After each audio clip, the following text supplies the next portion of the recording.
අවුරුදු 30-40 ගානක් කරපු පෙරලිය තමයි බොරු කියලා ආණ්ඩු ගත්තේ. අද මොකද වෙන්නේ? මහ බැංකුවටත් කියලාලා ඈ ඒ අතරේ ගල්ලඟුරු වලට දෙන්න තියෙන ෂොට් එක දීලා එක එක නහර කපාගෙන මැරෙන තැනටපත් වෙලා අපිට නහරම තමයි කපාගෙන මැරෙන්න වෙන්නේ මෙහෙම කියොත් රට.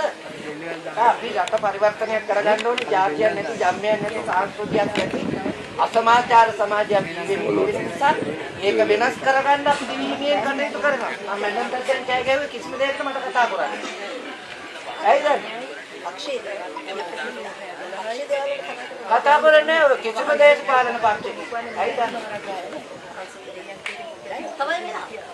ජීවිත පරිත්‍යාගයෙන් මේ වැඩේ කරනවා. ජීවිත පරිත්‍යාගයෙන් මේ වැඩේ. අපිට කියන මුද සලකුණක් දිලිත් ජයවීර මැතිතුමා. දිලිත් ජයවීර මැතිතුමා මුද සලකුණක්.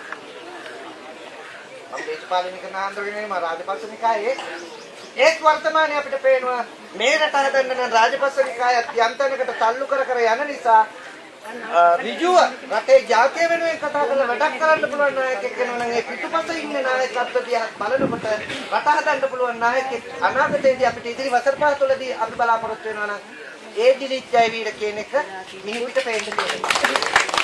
අපි ඒක කරන්න බලමු.